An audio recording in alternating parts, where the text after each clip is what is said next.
ब्रह्मांड को लेकर इंसानी आंखें सदा से उत्सुक रही हैं। दूर अंतरिक्ष को निहारते वक्त ऐसे कई सवाल हमारे जहन में उठते हैं जिनका उत्तर हमें अब तक पता नहीं लग पाया है। ये अनंत असीमित ब्रह्मांड अपने भीतर कई रहस्यों को छुपाए हुए है, जिनको जानने के लिए इंसानी मस्तिष्क सदा से उत्सुक रहा है। इन्हीं रहस्यों को सुलझाने के लिए नासा, यूरोपियन स्पेस एजेंसी और कैनेडियन स्पेस एजेंसी द्वारा तैयार किया गया जेम्स वेब स्पेस टेलीस्कोप 25 दिसंबर के दिन एरियन रॉकेट के जरिए लॉन्च किया गया है। इस टेलीस्कोप की सबसे खास बात यह है कि इसका इस्तेमाल करके आप एक तरह से टाइम ट्रैवल कर सकते हैं। क्यों, चौंक गए ना?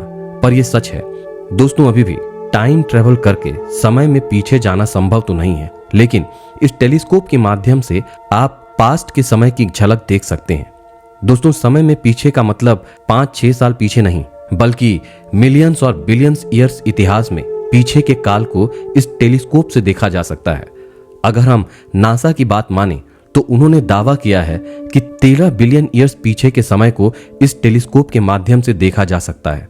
आज से 13 बिलियन ईयर्स पहले बिग बैंग की वजह से पृथ्वी का निर्माण हुआ था। इस टेलीस्कोप की मदद से 13 बिलियन ईयर्स पीछे यानी ब्रह्मांड के निर्माण को भी देखा जा सकता है, यानी यूनिवर्स के स्टार्स होने के 0.6 बिलियन ईयर्स बाद से।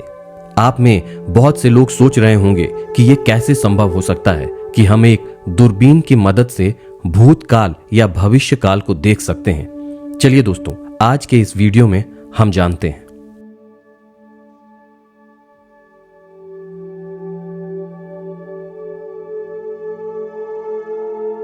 दोस्तों, इस टेलीस्कोप की टेक्निकलिटी पर थोड़ा ध्यान देते हैं।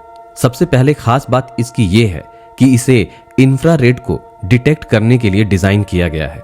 हम जब किसी छोटे टेलीस्कोप से आसमान में देखते हैं तो हमें विजिबल लाइट की वेवलेंथ दिखाई देती है।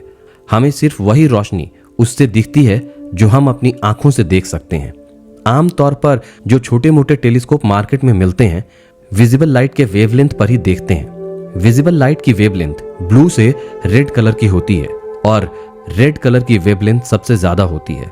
अब बात करते हैं इलेक्ट्रोमैग्नेटिक वेवलेंथ की। दोस्तों, जितनी ज्यादा बड़ी वेवलेंथ होती है उतनी ही आसानी से वो किसी ऑब्जेक्ट के थ्रू पास करके ट्रैवल कर सकती है। जैसे कि रेडियो की वेवलेंथ, ये इलेक्ट्रोमैग्नेटिक वेवलेंथ प्रोड्यूस और रिसीव करती है, जिसकी वेवलेंथ कई किलोमीटर लंबी होती है। यही वजह है कि वो कई ऑब्स्टेकल्स को पास करके भी हमारे कमरे तक पहुंच जाती है। इसी प्रकार इंफ्रारेड की वेवलेंथ रेड से ज्यादा बड़ी वेवलेंथ होती है, लेकिन इंफ्रारेड हमें अपनी आंखों से दिखाई नहीं देता है। जैसा कि हमने पहले बताया कि हम अपनी आंख से विजिबल लाइट वेवलेंथ को ही देख सकते हैं, मैक्सिमम रेड लेंथ। उसके ऊपर की वेवलेंथ को देखने में हमारी आंखें सक्षम नहीं हैं, जैसे इंफ्रारेड। चलिए इसे थोड़ा और समझते हैं। इस फोटो को लिया गया है हबल स्पेस टेलीस्कोप से, जो अभी तक का सबसे पावरफुल टेलीस्कोप माना जाता था। इस फोटो में स्पेस डस्ट और गैस क्लाउड को साफ साफ देखा जा सकता है, लेकिन इंफ्रारेड की खासियत यह है कि वो इस डस्ट और क्लाउड्स को भी पार कर सकती है, जिससे हमें वो भी दिखेगा जो इसके पीछे छिपा हुआ है।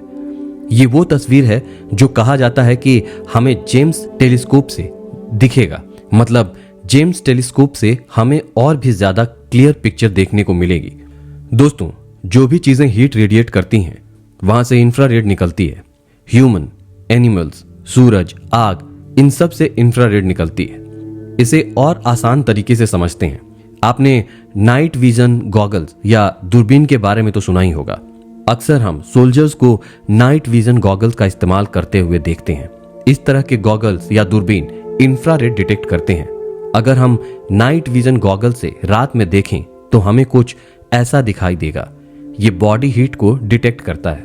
अब चूंकि जेम्स टेलीस्कोप भी सूरज, चांद, तारे, प्लैनेट और गैलेक्सी को देखेगा और ये सब भी हीट रेडिएट करते हैं, इसीलिए इस टेलीस्कोप से उस इंफ्रारेड को कैप्चर करके और भी क्लियर तरीके से देखा जा सकेगा। स्पेस टेलीस्कोप की एक खासियत होती है कि जितना बड़ा मिरर उसके ऊपर लगा होता है उतनी ही ज्यादा इंफ्रारेड को वो कैप्चर कर सकता है और उतनी ही ज्यादा हाई रेजोल्यूशन की इमेज हमें मिल पाएगी। इसलिए जैसे जैसे एडवांस टेलीस्कोप बनते जा रहे हैं उनमें इस्तेमाल हो रहे मिरर की साइज भी बढ़ती जा रही है।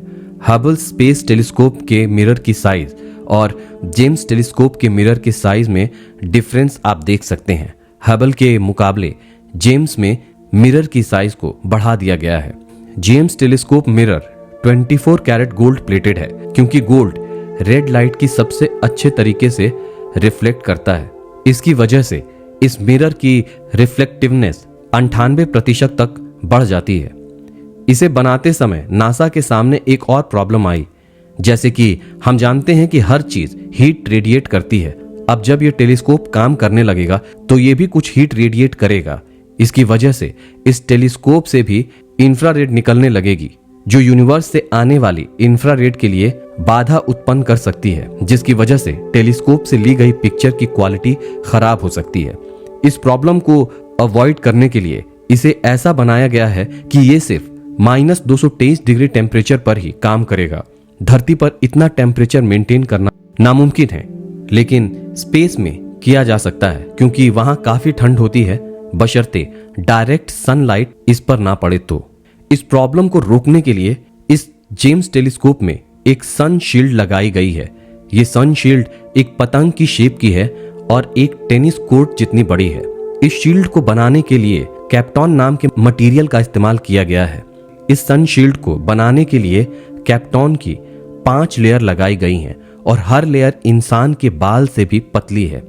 हर लेयर के बीच कुछ वैक्यूम गैप रखा गया है ताकि हीट को ज्यादा अच्छे तरीके से रेडिएट किया जा सके। जेम्स टेलीस्कोप को हबल की तरह पृथ्वी के बगल में डिप्लॉय नहीं किया जा रहा, बल्कि इसे 1.5 मिलियन किलोमीटर दूर डिप्लॉय किया जा रहा है, एक ऐसे पॉइंट पर जिसे L2 पॉइंट कहा जाता है। ये सूरज की दूसरी ओर होगा, जिससे सूरज से टेलीस्कोप पर पड़ने वाली रोशनी को ज्यादा से ज्यादा रोका जा सके। इस पॉइंट की खास बात यह है कि यह पृथ्वी के साथ साथ मूव करता है।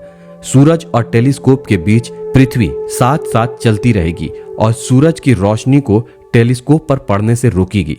इसका एक और फायदा यह है कि इससे फोटोज और भी ज्यादा साफ आएंगे। जिस प्रकार सूरज की रोशनी हमारे आंखों पर पड़ती है तो उसके आसपास की चीजों को देखना थोड़ा मुश्किल हो जाता है, लेकिन अगर हम अपनी हथेली से सूरज की आ रही रोशनी को ढक लेते हैं तो अपने आसपास देखना थोड़ा आसान हो जाता है। ठीक उसी तरह पृथ्वी सूरज और टेलीस्कोप के बीच आकर उसकी क्षमता को और ज्यादा बढ़ा देगा। नासा ने बताया कि इस टेलीस्कोप को बनाने का प्रोसेस इतना कॉम्प्लिकेटेड है कि लॉन्च करने से पहले ही 300 पोटेंशियल गलतियां आइडेंटिफाई की गई हैं। इनमें से अगर एक भी गलती आती है तो पूरा प्रोजेक्ट फेल हो सकता है। इस पूरे प्रोजेक्ट को इस मकाम तक पहुंचाने में $10 बिलियन खर्च किया जा चुका है। सिर्फ नासा ही नहीं, बल्कि इस पूरे प्रोजेक्ट को बनाने में यूरोपियन स्पेस एजेंसी और कैनेडियन स्पेस एजेंसी ने भी मदद की है। नासा का कहना है कि इस प्रोजेक्ट से हमें यह पता चलेगा कि बिग बैंग होने के बाद स्टार्स की फॉर्मेशन कैसे हुई थी। अब आप ये सोच रहे होंगे कि इससे पास्ट में देखना कैसे पॉसिबल हो सकता है। तो दोस्तों, इसका आंसर बड़ा ही सिंपल है। हम सबको पता है कि लाइट ट्रैवल करने में कुछ समय लगाती है, और जब लाइट एक जगह से दूसरी जगह पहुंचती है तब तक कुछ समय बीत चुका होता है। खास तौर पर अगर हम सूरज और तारों की रोशनी की बात करें, जिनकी दूरी पृथ्वी से कहीं ज्यादा है। उदाहरण के तौर पर मैं आपको बता दूं कि सूरज से पृथ्वी तक उसकी रोशनी को आने में 8 मिनट 20 सेकंड का वक्त लगता है। मतलब अगर सूरज पूरी तरह से गायब हो जाए तो हमें ये 8 मिनट बाद पता चलेगा। इसका सीधा सा मतलब ये है कि जब हम सूरज को देखते हैं तो जो वहां 8 मिनट पहले हुआ है वो हमें अभी दिख रहा है। मतलब हम सूरज को 8 मिनट पास्ट में देखते हैं। दोस्तों, आइए अब इसी थ्योरी को अब हम एक बड़े स्केल पर अप्लाई करते हैं। स्टार्स और गैलेक्सी जो हमसे मिलियंस लाइट ईयर्स दूर हैं। अब जैसे कि आपको पता है कि जब उनकी रोशनी हमारे आंखों में आती है तो हमें वो दिखती है। पृथ्वी से उनकी दूरी इतनी ज्यादा होने की वजह से हम जो गैलेक्सी आज देखते हैं वो अभी की नहीं, बल्कि बिलियंस ऑफ ईयर्स पहले की है। ये ब्रह्मांड इतना बड़ा है कि कुछ स्टार्स जो हमारी धरती से 13 बिलियन लाइट ईयर्स दूर हैं, और जब तक उनकी रोशनी हमें दिखाई देती है 13 बिलियन ईयर्स बीत चुके होते हैं। मतलब हमें जो आज दिख रहा है वो 13 बिलियन ईयर्स पुराना है।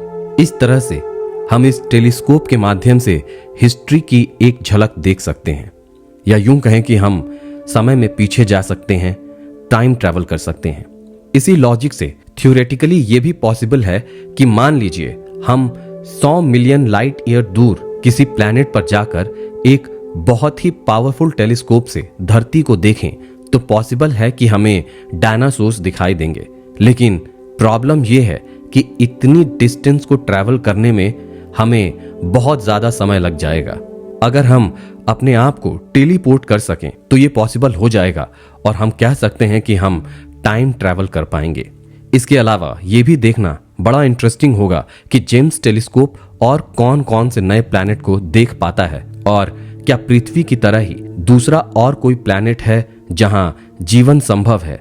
ऐसे बहुत से सवाल हैं जिनके जवाब के लिए अभी थोड़ा और इंतजार करना पड़ेगा। लेकिन ये बात तो तय है कि अब टाइम ट्रैवल करके पास्ट में जाया जा सकता है। मतलब मोटे तौर पर बात कहें तो जी हां, टाइम ट्रैवल अब संभव है।